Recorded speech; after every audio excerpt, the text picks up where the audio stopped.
Hey there friends, me and my good friend Diana Eisenman are going to talk with you about dealing with eating disorders. So this lovely friend of mine, she is, in my opinion, a graceful open book of vulnerability, and you're going to share with us some of your experiences with eating disorders, overcoming them, and dancing with the underlying causes. Is that right, Diana? I'll do my best. Cool. Doing more than your best is all we ask. And one of the reasons why I invited Diana, and that potential airplane noise that you hear right now, we queued that up for this video. But one of the reasons why I wanted to invite Diana to talk with you and I about eating disorders is I think it's a super important topic, and it's something I don't have a lot of life experience with. And I don't want to just talk to you from my head about these experiences, so I wanted to bring Diana in, who brings her life wisdom, not knowledge, but her life wisdom to the table. So, Diana, I'm wondering, would you be willing to share with these lovely people and myself a little bit about what your eating disorders were and how they looked for you? Yeah, I think this is a very important topic, not just because the image of what's being portrayed as perfect is causing a lot of women to just starve themselves or just skip meals all throughout the day, which is essentially just causing more issues for them. And that's something that I've found myself dealing with, which in a lot of ways, first it came out as anorexia. I would just not eat at all. For whatever reason, I suppressed my hunger enough, or I would take diet pills and just not eat. Then it developed into obviously my body needing nutrients, so I would start binge eating and then puking. So I went through like a roller coaster of yo-yo eating disorders, basically. And roughly how many years did it span for you? That is a good question. I think mainly from maybe like 3-4 years, on and off, with different, whatever would fit the best. Very cool. So, and then just to understand the framework of this person named you, about how long has it been since you've been sort of like through the dark forest of dealing with your eating disorders? That's a good question. How old am I now? 28. Probably like 6 years, 5-6 years, I think, being like completely free of it, not beating myself up about eating less, eating more, how to get rid of it, but finding a healthy lifestyle and a healthy way of nurturing my body, basically. Cool. So I appreciate that, and thank you for letting me throw some spontaneous math at you. That would make me paralyzed as a deer in headlights. Deer can probably do better math than I can, but anyway. You might be able to do better math than I can. Well, I think there's 3 types of people in this world: those who can count and those who can't. That's good. So, with that said, I appreciate you sharing a little bit about how your experience looked on the surface. Anorexia, with binge eating for 3 or 4 years. And then I'm curious if we were diving beneath the story of the symptoms of the eating disorder behaviors, because there's a little opinion I have. I do believe that any eating disorder, any kind of dysfunction that we act out with our behaviors is nothing but a symptom. Maybe a super important one, we would want to acknowledge it, it probably deserves a lot of attention, but I do believe there's always a deeper story under the story of the symptom that we need to address with our hearts. So through your journey, as you pierce through the surface of your eating disorder behaviors, I'm curious, what did you find going on in your mind and heart that was perhaps generating and causing? A lot. A lot. Well, what wasn't happening? We only have 9 hours, so give us the short version.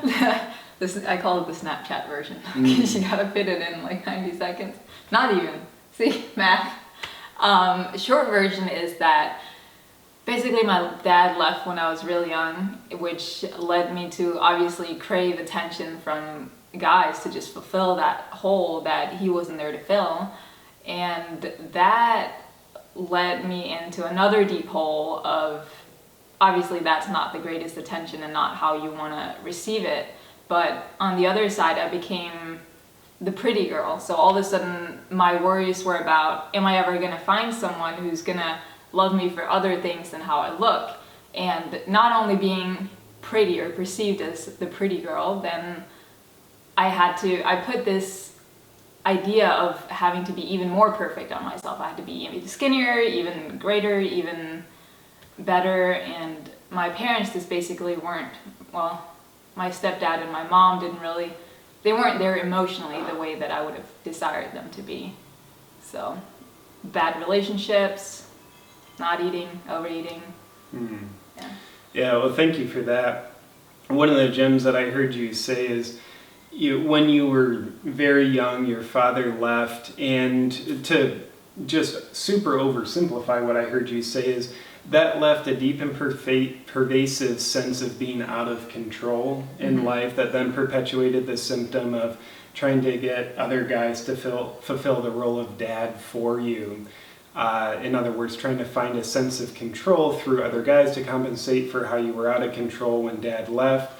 And that led to finding a sense of control, not through men, but through food. I find it interesting. Food is something we can have an ultra sense of control over. And from my delusional blue-eyed point of view, I do believe that a lot of us who deal with eating disorders, we can look at that as, okay, here is something I have control over. Refusing to eat anything is super controlling.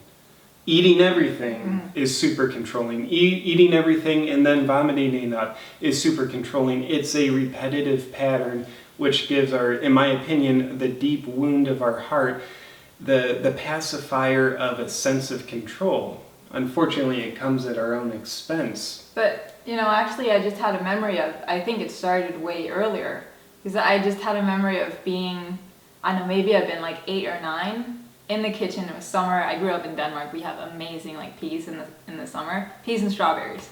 But my parents had brought home like a box of those, and I could see them through the kitchen window kind of thing. And I had, out of nowhere, I had eaten the entire box, and my mom came in and she was like, "What? Those were meant for the family." And I remember that shock feeling of I don't know how I just ate this whole thing. I don't know what I just did, but it was wrong. I wasn't supposed to eat all those, and it was that autopilot thing. So I dare to say it probably started when I was way younger without even really noticing it. Yeah. Well, fascinating. And a thought that comes up for me hearing you share that thought is the correlation, that kind of the symbolic correlation around, eating disorders have to do with food or refusing food. And that's symbolically a source of nurturing or refusing nurturing, but ultimately an eating disorder results in a lack of nurturance for ourselves, and how that's perhaps a perfect mirror for a wound around our nurturing, maybe our emotional heart nurturing. So that might lead us to take a look at, well, what was happening with mom, dad, maybe older siblings, maybe younger siblings, those who we got emotional nurturance from. If there's unresolved stuff there, I mean, who of us climbs out of childhood with all that resolved? But if there's unresolved stuff there, that can cause us to be compensating through the symbolic emotional nurturance, which is nutritional nurturance. In other words, we're looking to validate how unnurtured we feel by making sure we control our food in a way that does not nurture us. The old wounds try to find a perfect expression. That's the bad news. The good news is they find a perfect expression, which is what allows us to hopefully one day get our attention so that we see there's an unresolved wound here. Now I can do something about it once I see it. Speaking of doing something about it, for lovely people out there struggling with their version of this, if you, not pretending like anybody's going to just heal themselves overnight, but to help people take a step or two on their path of healing the underlying issues of an eating disorder, what would a couple of your thoughts be on steps we can take? I would say definitely educating yourself about if your desire is to lose weight, then educating yourself on what's the best ways to do it. Eating healthy and exercising will essentially get you to lose weight much faster and better than not eating. And also your reasons. Just question your reasons for wanting to do it, which often reveals a lot.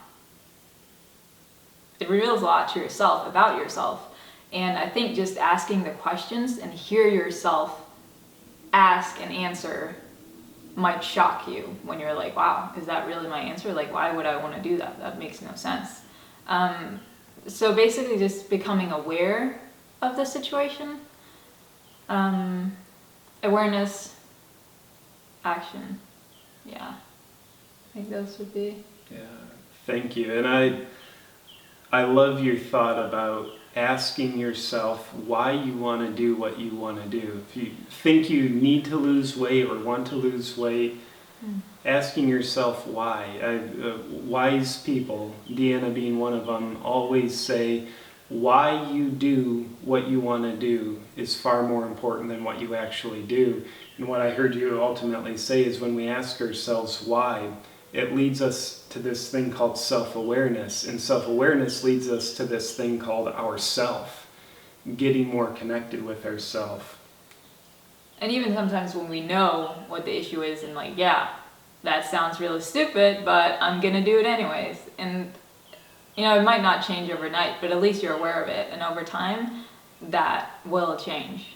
And not only will there be other ways for you to gain more confidence in just who you are and the way you look, and know that it's temporary. Everything in life is temporary. So the way you look and the way you feel doesn't have to stay the same. You don't have to beat yourself up about how you look, because it's a journey. And so in looking the way you look, just embrace that. Yeah, you might be overweight. Yo-yo dieting tends to do the opposite of what we really want it to do.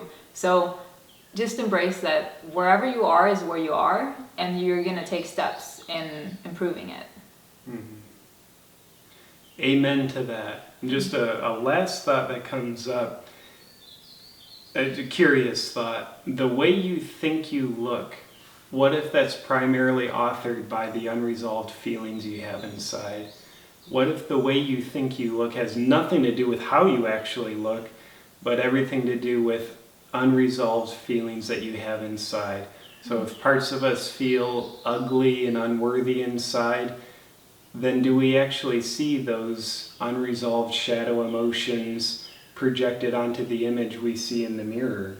Do we ignore how we look and pay attention to how we think we look? I'm going to pay attention to that with myself, actually. You are slightly anorexic. Well, thank you. And my experience is Diana is a large source of inspiration for a lot of people online. I would absolutely invite you to connect with her, stay connected with her as you go about your journey. And speaking of that, Diana, where can people find you online? LifeAsDiana.com, Facebook, LifeAsDiana, YouTube as well, and Instagram would be LifeAsDiana. Yep. There's a 100% chance all those links are in the description below. So, Diana, thank you for being a lovely friend of mine. You and your husband, Daniel Eisenman, Danimal Rabra, aka. You guys are both near and dear friends to me, and thank you for sharing your heart with these lovely people watching us. Thank you for listening. You're welcome. Talk to you guys next time.